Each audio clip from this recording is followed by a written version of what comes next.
Bonjour à tous, très heureux de vous retrouver, c'est Patrick. Oubliez ce que les contes de fées et les films romantiques de Hollywood vous disent. Peu importe l'amour que deux personnes ressentent l'une pour l'autre, il peut parfois leur être très difficile, voire même impossible de trouver un moyen d'être ensemble et de régler leurs différends de manière spontanée. Il faut du travail et de la patience. Mais pourquoi donc? Préparez-vous à le découvrir. N'oubliez pas d'activer la cloche pour vous abonner à la chaîne.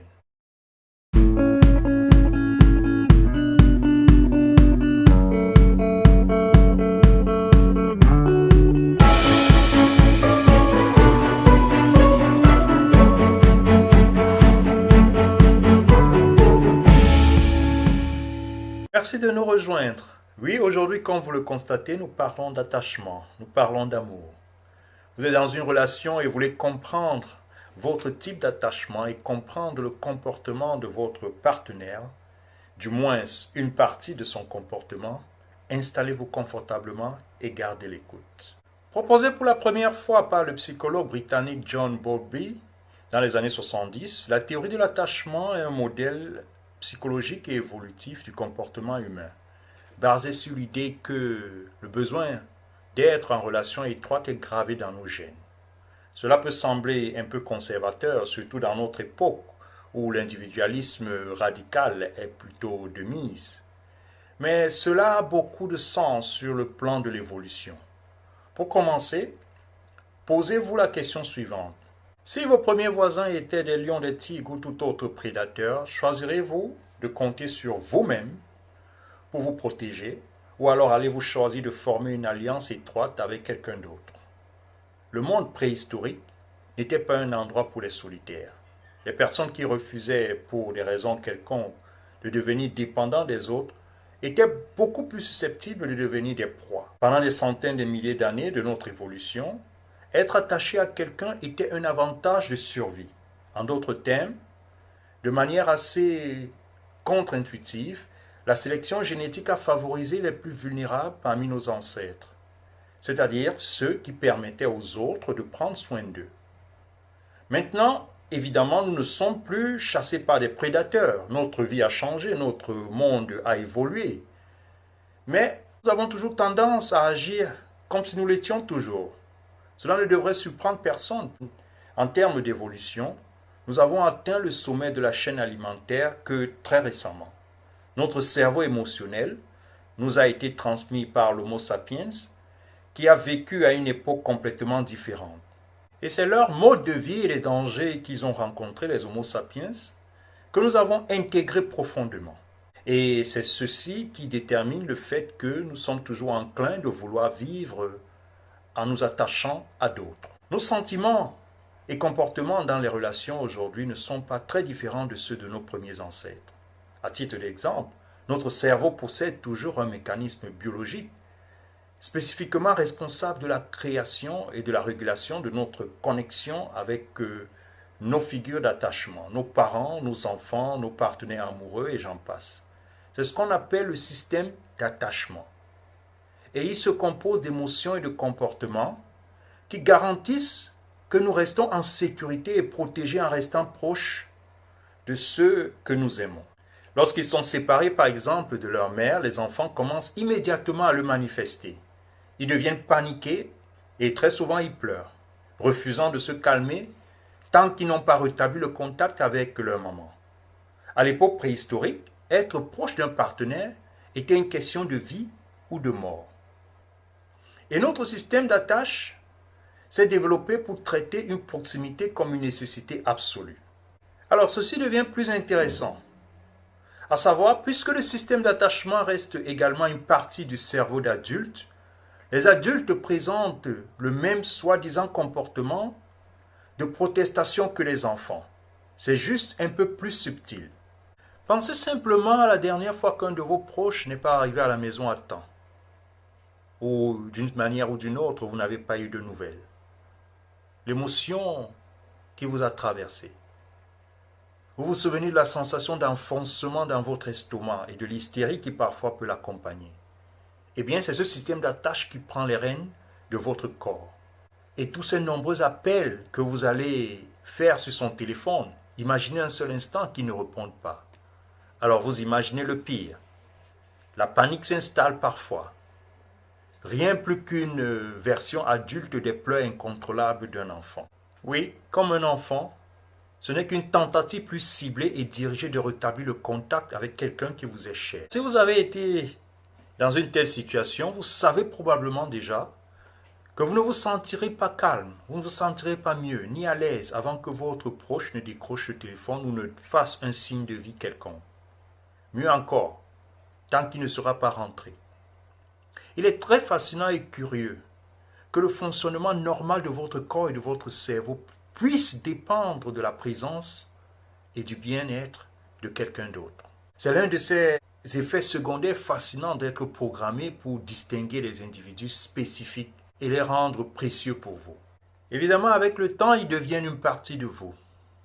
De nombreuses études montrent qu'une fois que nous attachons à quelqu'un, nous formons tous les deux une unité physiologique. Notre partenaire régule notre tension artérielle, notre fréquence cardiaque, notre respiration, notre niveau d'hormones dans notre sang, et j'en passe. D'où l'intérêt de bien le choisir, la choisir. Nous ne sommes plus des entités séparées. L'accent mis sur la différenciation par la plupart des approches psychologiques populaires d'aujourd'hui des relations adultes ne tient plus la route d'un point de vue biologique. La dépendance est de fait. C'est un fait. Ce n'est pas un choix ou une préférence. La plus célèbre des études est le test de situation étrange de Mary Ainsworth, dans lequel une mère amène un enfant de 1 an dans une pièce pleine de jouets, puis elle s'en va. Après quoi, un étranger entre et tente d'engager l'enfant. La situation stressante se répète plusieurs fois. La mère s'en allant et revenant, constamment retrouver son enfant. L'expérience a découvert, c'est que la pulsion exploratrice d'un enfant dépend presque entièrement de la présence de sa mère. La plupart des enfants semblent désintéressés à en savoir plus sur leur environnement ou à jouer avec les jouets disponibles, sans une base sécurisée vers laquelle ils peuvent retourner au cas où les choses tourneraient mal. Ils perdent le courage de se plonger dans l'inconnu. Les adultes ne sont pas différents. Gardez l'écoute. Nous allons explorer les 3 types d'attachement. Ce n'est que lorsque nos besoins émotionnels sont satisfaits que nous pouvons en toute sécurité tourner notre attention vers l'extérieur. Ainsi, assez paradoxalement, plus nous dépendons efficacement de quelqu'un d'autre, plus nous devenons indépendants et audacieux. Cependant, même si nous avons tous ce besoin fondamental de nouer des liens étroits avec les autres, la façon dont nous les formons varie d'une personne à l'autre. Certains créent un lien très fort avec d'autres des liens pas assez forts ou plutôt même faibles. Il existe cependant un 3e groupe de personnes qui dépendent des autres de la bonne manière.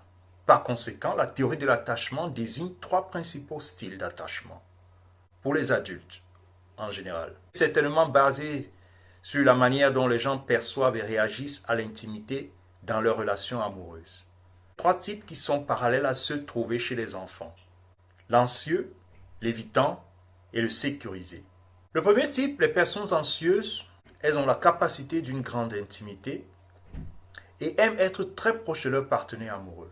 Cependant, ils vivent avec un 6e sens du danger, craignant constamment d'être ceux qui aiment le plus et d'être un jour abandonnés et laissés seuls. Les relations consomment une grande partie de leur énergie émotionnelle. Ces personnes sont sensibles aux petites fluctuations de l'humeur et des actions de leur partenaire. Elles ont tendance à réagir de manière excessive à la plupart d'entre elles, parlant des réactions, et elles disent souvent des choses qu'elles regrettent peu de temps après. Les sécurisés, quant à eux, n'ont pas peur d'être abandonnés. Ces personnes trouvent donc relativement facile de te rapprocher des autres. Les sécurisés sont à la fois à l'aise de dépendre d'eux et entrepris à les rendre dépendants. Être chaleureux et aimant dans une relation vient naturellement à ceux qui ont un style d'attachement sécurisé. Ces personnes s'énervent rarement à cause des problèmes relationnels. Au lieu de cela, ils essayent de comprendre les besoins et les sentiments de leur partenaire et apprendre à mieux répondre aux différents signaux émotionnels. Ils sont très fiables et sont toujours là en cas de besoin, parfois même après la fin de la relation. Les évitants, quant à eux, sont des personnes qui assimilent l'intimité à une perte d'indépendance et essayent constamment de minimiser la proximité. Ils préfèrent l'autosuffisance à toute forme de dépendance. Ces personnes sont rarement intimes avec leur partenaire. Les évitants n'aiment pas s'ouvrir à leur partenaire sur leurs problèmes personnels et ne sont pas des bons auditeurs empathiques. Au lieu de cela, les évitants ont tendance à garder l'amour à distance, même au prix de devenir émotionnellement distants des personnes qui se soucient d'eux, puisqu'ils accordent plus d'importance à leur liberté. Ils ne craignent pas d'être rejetés et sont souvent en alerte maximale pour tout signe de contrôle ou d'empiètement de la part de leur partenaire sur ce qu'ils estiment être leur territoire. Il est donc bon de déterminer le style d'attachement de votre partenaire. Alors, c'est ce que nous allons faire maintenant en vous donnant quelques indices pour pouvoir détecter votre attachement, mais surtout celui de votre partenaire, pour comprendre un peu mieux le type de relation que vous avez. Les personnes anxieuses ont besoin de personnes sûres, les seules qui peuvent leur fournir les trois choses dont elles ont le plus besoin: la sécurité, le réconfort et la compréhension.